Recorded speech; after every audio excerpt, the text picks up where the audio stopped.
Boker Tov, Shem Hashem Naaseh Venatzliach. On est aujourd'hui le mardi 27 février, un jour Me'od Gorali pour tout le pays d'Israël, puisque ce sont les élections municipales aujourd'hui, mais ce n'est pas ce qui nous intéresse pour ce moment.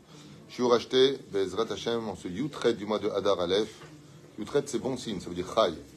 Par notre ami Hari Twitou pour la Refoua Shlema très vite et urgente de son papa, Michael Ben Esther. Anna El Narefanalos, Routatora Tagnan Badou Bechol Asherlo, ainsi que tous les malades et blessés du peuple d'Israël, la libération de tous nos otages en bonne santé, vers Shmirat Chayalinu Baoton Mikol Tsara, ou Metsuka, Ishvot, Venechamot, Ahava, Ve'arva, Shalom, Vereut. On commence notre sujet, Bezrat Hashem, en pensant aussi à l'élévation de l'âme chez Kol Mété Israël et l'Efelfav Dalim, et on s'entend, Bezrat Hashem, que pour ces élections, on n'entende vraiment que de bonnes nouvelles, en souvenir de Maran Arav Ovadia Yosef, Zecher Tzadik, Kadosh Ibracha, qui s'est tellement donné pour la sauvegarde de nos traditions et de nos mitzvot. Oufren Tzadikim, on va étudier un sujet qu'on retrouvera dans cette paracha, la Dalet, verset 26, qui est retrouvé 3 fois dans la Torah, Besachakol, dans exactement les mêmes mots. Lo tevashel gidi bechalev imo, tu ne cuiras pas le chevreau dans le lait de sa mère. Où ici on fait une allusion aux interdits de mélanger le lait et la viande. Et donc pourquoi 3 fois? La Gemara reprend, ainsi que la halacha, 3 fois pour dire qu'on n'a pas le droit de le cuire, de le manger ou de tirer profit. Ce qui fait que selon la halacha, si par exemple je me suis trompé et que j'ai fait une purée parmentier, lait et viande, et je pensais que j'avais mis du lait de soja, et je me rends compte que j'ai mis du lait mamache, donc j'ai fait un interdit de bichoul, bon j'ai fait exprès, ok, mais Félix, c'est mon chat par exemple, moi j'ai pas de chat mais on va l'appeler comme ça, ou Riri, le chien, lui il veut bien la purée avec la viande, ça lui parle bien ça. Est-ce que j'ai le droit de lui donner? Absolument pas. Et c'est un croc, ça veut dire qu'on n'a pas le droit de tirer profit. Ou alors tout simplement, je fais un grand archi parmentier comme ça, tout le monde aime ça, et je me rends compte que j'ai mélangé les deux. Est-ce que je peux le donner à la concierge en bas qui, elle, n'a pas de problème ou d'interdit quelconque de mélanger le lait et la viande? Eh bien, je ne pourrais pas non plus le faire. Je dois le mettre dans un double sac hermétique pour être certain que personne n'en profite. Et si vous me dites que c'est débile, réponse, oui, ça l'est. Ça s'appelle un chok. Un chok, c'est ce qui n'a pas d'explication pour l'intellect humain. On ne comprend pas pourquoi, mais Dieu sait de quoi il parle. Maintenant, ceci étant, le Ben Ishraï, lui, a déjà intervenu en disant ce que nous allons apprendre maintenant sur les 6 réponses données, Bezrat Hashem, ici pour la réussite de Harit Twitou Ayaka, un grand mazel tov pour son fils, mais surtout la Refoua Shlema de son papa Michael Ben Esther, pour lequel ce shiur est dédié. Shorsho Shel Echalav ou Midat HaChesed, comme l'enseigne le Ben Ishraï. Donc là, ici, il le rapporte, Mitameh Mitzvot. Le lait représente, vous le savez tous, la bonté, le Chesed, la patience. Velachen Tseva Chalav ou Lavan, c'est pour ça que c'est blanc. Le lait est blanc. Veut Tseva Romezet Shel HaChesed Varachamim, ou Mi'idach Shoresh Abasa ou Midat Adin. Tandis que la viande, le sang, le rouge, représente la rigueur, les dinim, et donc le coup de bâton. Il ne faut pas mélanger les deux. On ne peut pas mélanger les deux car si le chesed et le din sont mélangés ensemble, ils perdent de l'harmonie. Il leur faut un point de rencontre. C'est pour ça que le créateur du monde a 2 attributs. Quand il est rachamim, il s'appelle Yudke Vavke. D'accord? Hachem. Et quand il est Midatadin, il change de nom. Donc si le créateur, même au niveau des attributs divins, il change de nom, ne mélange jamais les deux ensemble. Pourquoi? Qu'est-ce que ça ferait? Nous, Azma, voilà, je le fais. Et bien, ce qui va se passer, c'est que, comme vous le savez tous, pendant la période de bonté, qu'on appelle la période des slichot, jusqu'à ce que viennent les yamim noraim, yemedinim, les jours de rigueur, nous disons à Hachem où s'asseoir pendant cette période. El melech yoshev al kise rachamim. Si Dieu est assis dans le kise rachamim, c'est-à-dire sur le siège, le trône de miséricorde, c'est un bon moment pour nous, comme par exemple le mois de Hadar. C'est un bon moment pour nous. Dieu nous regarde avec bienveillance. Mais il y a un mois où Dieu est sur le Kisédin. C'est le mois de Av jusqu'à Tisha B'Av. Le créateur du monde est assis sur le Kisédin. Donc, faut pas trop bouger. Si tu peux éviter de voyager. Pourquoi? Parce que la rigueur est sur toi. Fais attention. Quand la rigueur est sur toi, ça veut dire on est en train de regarder ton... C'est comme si tu as les impôts sur le dos qui te regardent à la loupe. Fais gaffe. Fais péroucha d'abord. À partir du moment où on mélange le Kisédin et le Kisé Rachamim, on fait un court-circuit dans le monde d'en haut qui va faire du Chesed du Din et du Din du Chesed. Ce qui fait que là, on serait complètement perdu. Car Maaseavot, car Hachem Tzilecha Lialminecha, car Dieu n'est que l'ombre de tes actions. Ce qui fait que quand on veut Bezrat Hachem apporter de la rachmanou, de la miséricorde, on ne mélange jamais le lait et la viande dans cette situation. Il y a encore l'unité des deux. Alors c'est ce que j'allais dire à la fin. Tu viens de dire une chose, il fait l'unité. Non. Alors non, pas l'union, l'unité. Il fait synthèse. Presque. Non. L'harmonie. Bravo. Donc c'est important. Il ne fait pas l'unité. Parce que l'unité, c'est interdit. Il fait l'harmonie. Et l'harmonie, c'est 6 heures. Il a fait mode Macha Martin. Mais tu vois bien qu'il y a un point de rencontre. C'est-à-dire que le lait, il ne rencontre pas la viande directement. Il va chez Yaakov. Et Yaakov, lui, il fait une harmonie entre les deux. Et ça s'appelle Tiferet. Effectivement, on voit Yaakov dans une situation, on voit Yaakov dans une autre situation. Prenons un exemple de la Gemara. D'accord ? Il y a un moment précis où Akadosh Baruch Hu, à l'aube, se met en colère. Et à ce moment-là, il ne faut pas chauffer Hachem. Oui ou non ? D'accord ? Ça dure une fraction de seconde. Ce que voulait faire Bil'am. Là, il est assis sur Kisédine. Vous voyez bien que si tu maudis à ce moment-là, c'est pour ça qu'il faut toujours avoir une bouche propre. Parce qu'il y a des moments, dans les cycles des mazalotes que j'avais appris de mon rab, il me disait que comme un espèce de cercle qui tourne, il y a une période de chesed. C'est-à-dire que des fois, même, le halil velo alechem, tu vas avoir une personne qui est rachat. Et là, il va réussir. Ouais. Pourquoi ? Parce qu'il a eu de la chance, on va dire ça comme ça, il a eu du mazal de faire cette affaire à un moment où dans le cycle des mazalotes dans le monde, Hachem était sur le chesed. Et prenons un autre exemple que j'avais appris de mon rave. Une fois, quelqu'un est venu le voir, et c'était un lundi, il lui a dit ça marche pas du tout, et tout ça, lui, ta affaire est très bonne, refais-la jeudi, à partir de 14h. C'est bizarre, hein. Genre quelqu'un refait là, ça a très bien marché. Il lui a dit parce que l'heure où tu l'as fait, le cycle, c'était Midatadin. Des fois, c'est pas le bon moment, c'est pas le bon jour, c'est pas la bonne heure. Mais tu le fais un peu plus tard, c'est bon. Par exemple, dans les 24 heures juives que nous avons, nous les juifs, à partir de Chatzot Laïla, qu'est-ce qui se réveille dans le monde d'en haut ? À partir de Chatzot Laïla. Rahamim. C'est la miséricorde qui monte. Et jusqu'à quelle heure ? Chatzot Hayom. Ensuite, à partir de Chatzot Hayom, qu'est-ce qui se réveille ? Le commencement de Midatadin. Dès que la nuit est tombée, c'est Mamash Midatadin. Ce qu'on appelle les dinim. C'est pour ça qu'on ne met plus de tzedaka dans la boîte. Il est préférable d'éviter. Donc vous voyez bien qu'il y a des cycles. Tout comme on comprend vis-à-vis des heures, on peut tout à fait le comprendre vis-à-vis de ce qui représente les dinim. Et c'est pour cela qu'il est très grave, vraiment très grave, de mélanger les deux, qui sont des isurim, des oraita. C'est comme tout simplement faire un court-circuit dans une ville.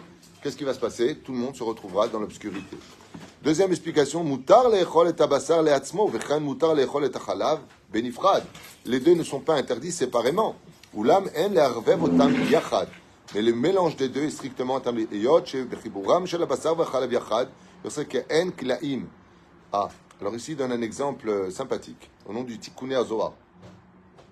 Il dit tout comme le kilaïm, c'est-à-dire le lin et la laine, on ne les mélange pas, parce qu'ils apportent la mort de la même façon. Il dit que si tu poses la question de mélanger le lait et la viande, eh bien sache que tu fais un issour de kilaïm. Vechiburam yachad ba'olam hazeh gorem shegam hakochot ha'elyonim b'shamayim din v'rachamim yitarvu yachad. Et tu vas provoquer que le Créateur du monde, si tu manges le lait et la viande, va mélanger ses trônes. C'est l'explication que je vous ai devancée, c'est du Zohar HaKadosh, je m'excuse de l'avoir devancé.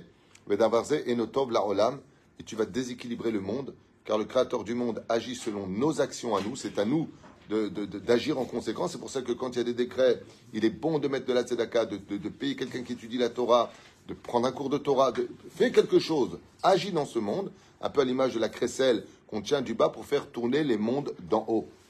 Velachen tziva Hashem itbarach lo lechabram yardav, comme dit le Zohar HaKadosh, quand tu fais une chose pareille, sache que tu mets le ciel en porte-à-faux contre toi et que Akadosh Baruch Hu cherche tout de suite qui est le responsable de celui qui a agi ainsi. On sait tous qu'il faut attendre 6 heures dès qu'on a mangé de la viande pour pouvoir consommer des laitages, mais pas le contraire. Si j'ai mangé des laitages, j'attends pas. Donc, je me brosse les dents, je me lave les mains, mais nigmar asipo. Kevan shabasar moreh al midat adin, v'kasher u nimtza rishon betor kevat ha'adam, yesh bekocho litgaber al machalei hachalav shehem romzim al midat hachesed. Alors ici, il parle de ce qu'enseigne le Ben Ishraï, ou les Smuchim Dat, qui dit tout simplement pourquoi Dafka, si je mange de la viande d'abord, je ne peux pas manger du lait. Et si je mange du lait, je peux tout de suite manger de la viande. Il dit tout simplement parce que c'est le premier qui rentre à l'intérieur qui aura de l'influence sur ce qui vient en deuxième. Et donc, si tu manges un petit morceau de viande qui midatadine, qui est rigueur, et qu'après tu bois du lait, c'est le premier qui influence. Donc tout ce que tu as bu est devenu din. Donc automatiquement, tu viens de dire à Kadosh Baruch Hu, ne me vois plus avec des yeux d'amour et de chesed, vois-moi avec dureté et rigueur.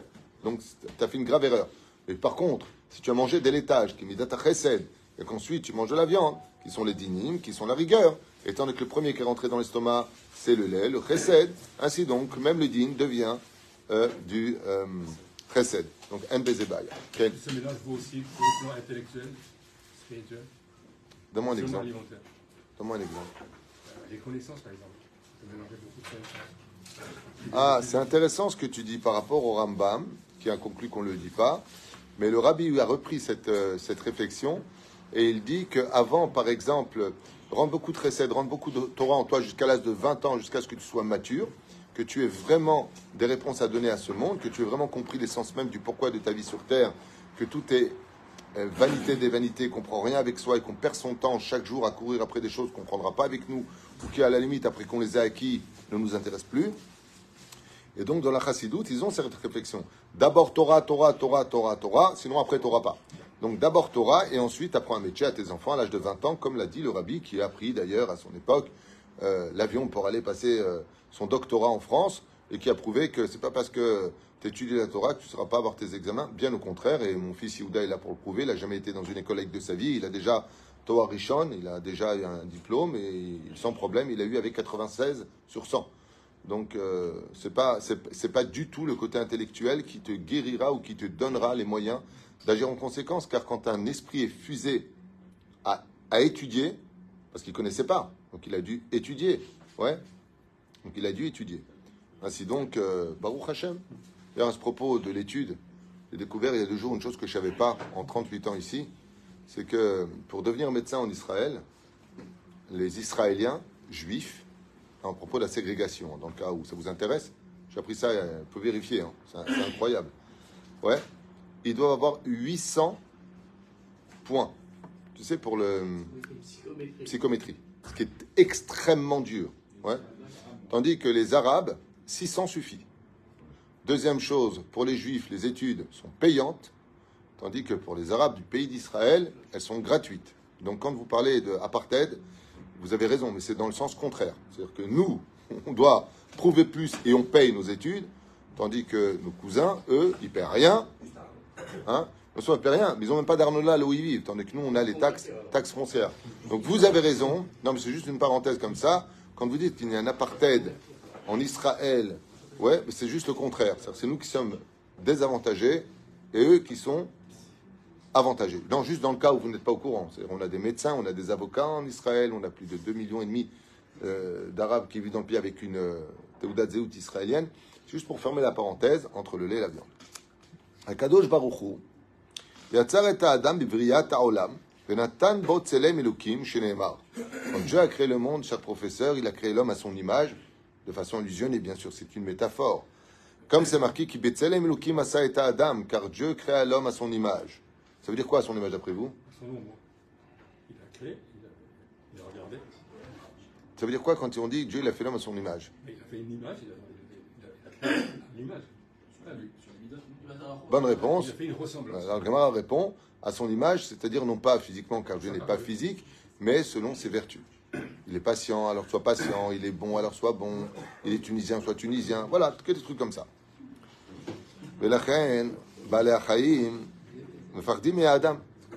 Et c'est pour cela, c'est pas grave. Ce matin, ils ont montré la photo de la synagogue qui a été complètement brûlée en Tunisie. À Sfax. Complètement brûlée, donc complètement cramée. Ouais. Sfax, en Tunisie. Oulam kasher adam ochel basar. Et donc il dit ici, c'est pourquoi les animaux en général ont peur des hommes, parce qu'ils sont faits à l'image de Dieu. Ils ont quelque chose de royal sur eux. Et c'est pour ça que d'ailleurs, il faut savoir qu'un animal qui attaque un homme, c'est qu'il n'a plus vu un homme. Il a perdu le Tselem Elohim. Donc c'est pour ça que les fautes, contrairement par exemple à Daniel, ou au Rahim Akadosh, au Ramon Kawa, qui ont été jetés dans des fosses à lions, qui avaient été affamés depuis des semaines et qui leur ont rien fait du tout. Et pourquoi? Parce que même s'ils sont de nature agressive pour manger, étant donné qu'ils voient des humains, Tselem et Elohim, ils ne peuvent pas les attaquer. Et si tu vois un animal qui t'attaque, Zelotov. D'ailleurs, ils ont essayé de faire cette expérience avec Yosef Hatzadik, puisque Shimon avait des chiens très féroces dans les 12 tribus. Et quand Yosef est arrivé, il a lâché les chiens sur Yosef. Ah, c'est horrible de faire une chose pareille. Les chiens sont arrivés vers Yosef et ils lui ont léché les mains. Il a fait, ne touche pas. Alors, les frères, ils ont compris qu'il y avait un problème. Parce que le chien ne peut pas attaquer quelqu'un qui est Tselem Elohim. Et donc, il aura prouvé par le fait que les chiens n'ont pas pu l'attaquer qu'il n'avait aucune faute sur lui. C'est juste un petit midrash comme ça sur la route. Sympathique ce matin, on rapporte ça, on rapporte des enseignements. Ça s'est bien passé, oui. Quand Yosef est venu voir à Dotaïna, ses frères, avant qu'il n'arrive jusqu'à eux. Oui, avant. Juste avant. Quand il est arrivé vers eux. T'as pas vu le film?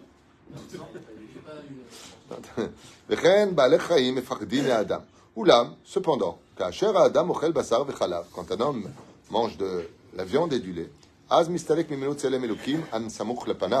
il faut qu'il sache que si Chaz Shalom, il entrave des interdits de la Torah, dont le lait et la viande, immédiatement se retire de lui le Tselem Elohim à l'image de Dieu et il descend au niveau des animaux. Ce qui fait que quand certaines personnes disent que les hommes sont des animaux, ouais, il peut y avoir des cas. Donc il est dit ouvertement ici, ce qui fait que les animaux verront eux-mêmes un autre animal. Ainsi enseigne le Zohar Kadosh Parasha de Mishpatim. À la page 125, à Moutbet, les animaux ont le droit de l'attaquer, non pas parce qu'ils ont le droit de l'attaquer, mais parce qu'ils voient tout simplement un bipède animal qui aimerait bien finir en dessert. Daniel, Hanania, Mishaël, Azaria. Vous connaissez ces 4 grands personnages à l'époque de Nabucodonosor et pour Daniel jusqu'à l'époque de Dariavesh et Achashverosh. Daniel, ce fameux Daniel dont on parle, qui était d'ailleurs eunuque le pauvre. Demi-prophète et qui, même si son livre est un peu dur parce qu'il est en araméen, il définit la fin des temps avec beaucoup de douceur pour le peuple d'Israël. Il parle beaucoup de la fin des temps et dit qu'il y aura un moment qui va être très difficile, mais qu'après, la guerre de Gog ou Magog n'a rien à voir avec Israël. On sera spectateur de cette guerre selon sa svara à lui, ce qui n'est pas forcément la svara de Tsephanie. En tout cas, Daniel, je conseille vivement, c'est un des livres les moins étudiés, les moins connus et des plus intéressants. L'histoire de Daniel. Ken, avec le rêve, il a vu la statue, avec très intéressant. Mais il faut savoir aussi que Daniel, c'est pas un nom facile à porter. Hein? Ça vient des mots dinim, c'est pas un nom facile à porter. Hein? Ah bah oui, toi, il t'a pas fini ton père. T'appelles Daniel. Voilà, c'est ça. Shem varech otra tzadik. Daniel, Hanania, Mishaël, Azaria. Ayu nizarim shelo lechol basar vechalab beyotam be'armono shel Nebuchadnezzar melech Babel. ולכן כאשר הושלך דניאל לגוב האריות, פחדו ממנו האריות, ולא יכלו לנגוע בו לרעה, כיוון שצלם.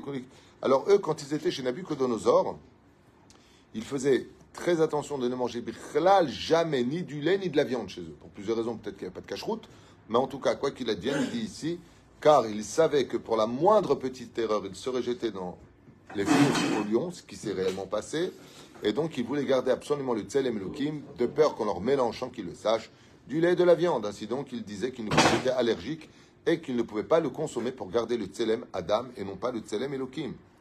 וכך היה, כשחנן מישאל ועזריה הושלכו לכבשן האש, לא ניזוקו כיוון שצלם אלוקים היה על פניהם. Et là, on apprend un chidouche du Zohar à Kadosh, toujours pareil, une parashat Mishpatim, c'est que les flammes n'ont pas eu d'effet sur Hanania, Mishaël et Azaria parce qu'ils étaient méticuleux dans cette mitzvah du lait et de la viande. Même les flammes n'ont pas de pouvoir sur lui. Dernière explication sur le lait et la viande, quoique j'en connais d'autres, mais bon, on va... Adam aochel basar vechalav yachdav. Vous savez que les Mekoubalim, Iré Shamaim, qui vouent leur vie au Créateur du monde, seconde par seconde, eux, ils ne mélangent pas du tout le lait et la viande. C'est-à-dire, s'ils ont mangé de la viande la journée, ils ne mangent pas une goutte de lait. S'ils ont bu du lait, pas un morceau de viande. Ils laissent 24 heures, carrément. Ce que j'avais lu un jour. Tandis que Bichlal, Rabbi Noutam lui dit Rabbi Noutam, Halakha, elle n'est pas comme Rabbi Noutam. Si tu manges de la viande, bah, tu avais les dents, il va manger du lait, quoi. C'est pas ensemble. Ça, c'est Rabbi Noutam. Hein? Comment il est, c'est-à-dire avec la vie qui dit qu'il faut faire au moins 6 heures? Il est kol hakavod pour le sod, l'omanyanuto. Ah, c'est du sol de 6 heures? Non, les 6 heures, c'est halakha. Ah, ok. Donc comment il fait avec la banane? Ah bah, il y a une marloquette là-dessus. Il y en a qui disent c'est 1 heure, d'autres disent 3 heures. C'est pour ça qu'il y a plusieurs ménagim. Ah bah, nous, les Sfaradim, c'est 6 heures. La volaille, c'est pareil. Hein? C'est la viande et le lait. La volaille, c'est pareil. Pas le lait, la viande. Viande et lait, viande et lait. Ah, Non, les viandes. maintenant, est-ce que c'est pareil pour les volailles? Réponse, oui. Mais la différence, c'est que les volailles, c'est des rabanan. C'est viande et lait, c'est pas les viandes. Viande et lait, oui. Parce Mais, que les viandes, c'est une demi-heure. Quelle différence, Bémet, y a-t-il entre le poulet et la viande? Il y a quand même une différence. Alors, oui, mais d'accord, mais ça reste interdit pareil. Que tu manges du poulet ou que tu manges de la viande, c'est toujours 6 heures. Ouais, même si elle était rose. C'est pas la question. La question est que, Bémet, en quoi ça joue quelque chose, que ce soit des rabbanout ou des roaïta? Et la réponse est très importante. Il y a ce qu'on appelle din batel beshishim. Vous savez tous ce qu'il y a ce qu'on appelle batel beshishim, c'est-à-dire que si se sont mélangés 2 interdits et qu'il y a moins d'un 60e de la marmite, dans ce cas-là, j'ai le droit de le consommer. Imaginez maintenant que vous ayez une marmite avec 60 morceaux de poulet dedans, d'accord? Et qu'une quantité de lait se soit renversée dans cette marmite parce que le petit a pris son biberon de lait, il l'a renversé dedans. Et on se rend compte que Béhémet, il n'y a pas Batel Béchichim. C'est-à-dire qu'il y a plus que 1/60e de lait dans la marmite. Étant donné que cet interdit-là, il vient des rabananes, je peux rajouter du poulet dans ma marmite pour l'igrom, pour arriver à Batel Béchichim. Mais si par contre c'est de la viande rouge, c'est-à-dire un issour deoraita, nikmar, tu es obligé de tout jeter. Hein, tu vois la différence? Il y aurait Batel Béchichim s'il y avait. Mais est-ce que je pourrais rajouter de la viande pour arriver à Batel Béchichim? Non, car c'est issour deoraita. C'est donc important de savoir la différence entre des rabanan et des oraita, de ce que nos chachamim nous ont prescrit. Il n'y a pas de différence avec ça. Adam aochel basar vechalav yahdav, un homme qui mangerait lo alenu velo alechem, du lait et de la viande ensemble, areu nizof ou minudé minashamaim, le meshech arbaim yom. Une chose que les gens ne savent pas, lo alenu velo alechem. Eh oui. Qui enseigne ça? Ben, le Harizal. C'est cool. La référence, Sharei HaMitzvot. Mon Renou arabe, le Harizal Rabbi Tzrak Luria, il dit sache qu'une chose, miskin. Le mec, il vient et dit ouais, moi j'en ai rien à treuf, je fais ce que je veux, je vends ce que je veux, je dis ce que je veux, je rentre où je veux. Ça là. Lui, il te dit Nizof ou Menoudé, Minashamayim. Il est expulsé du ciel, Menoudé, mis en quarantaine par le ciel, sans aucune ashgacha. Ça veut dire le Alin Velo Alechem, il est mal. Vous comprenez pourquoi hein, l'assimilation est extrêmement grave. Menoudé minashamaim. C'est pas la peine de dire après il était où Dieu. Hein. C'est pas la peine. C'est pas une phrase à dire parce qu'il vient de te répondre. C'est le Harizal. Menoudé minashamaim le Mesher combien de temps? Arbaim yom. 40 jours il est menoudé du ciel. C'est comme si que le père, le roi, perd tout contact avec son fils en pleine jungle et il peut pas y aller. Il peut pas intervenir. Les prières ne montent pas. Il n'y a rien qui monte. Bon. Il y a une raison pourquoi Parce que le nidou c'est en général 40 jours. le Nidou, À Emet, moi j'avais étudié par rapport à ça à autre chose, c'est que la Torah, on pourrait chercher 40 jours et 40 nuits. Et quand il est parti chercher la Torah, il a donné les lois. Et là, qu'est-ce que tu entraves cette loi-là, donc, qu'il faut remonter 40 jours et 40 nuits. Il y a plusieurs explications. Mi shenizar milechol basar vechalav areu nikra kadosh. Et tout celui qui fera attention de ne pas mélanger la viande avec le lait est appelé kadosh. C'est kadosh. Ah bon? Jérémy, kadosh. Ah oui, Qui enseigne ça? Le shla kadosh. Eh oui. c'est pour les enfants. ולכן, 2 secondes. ולכן מצאנו שהצדיקים היו עושים הרחקות גדולות בין בשר לחלב, והיו נזהרים מאוד באיסור זה, ולכן זכו בצלם אלוקים נסוך על פניהם, comme il enseigne dans le Sharei HaMitzvot, que tu ne peux pas servir Hachem, tu ne peux pas être quelqu'un qui, comment dire, là, ça me rappelle une histoire que j'avais lue. Je ne me rappelle plus avec quelle grande sadique cette histoire a eu lieu. Ces 2 grandes sadikim, minces, qui sont-ils? Très connus. Ils sont... Oui, j'y arrive.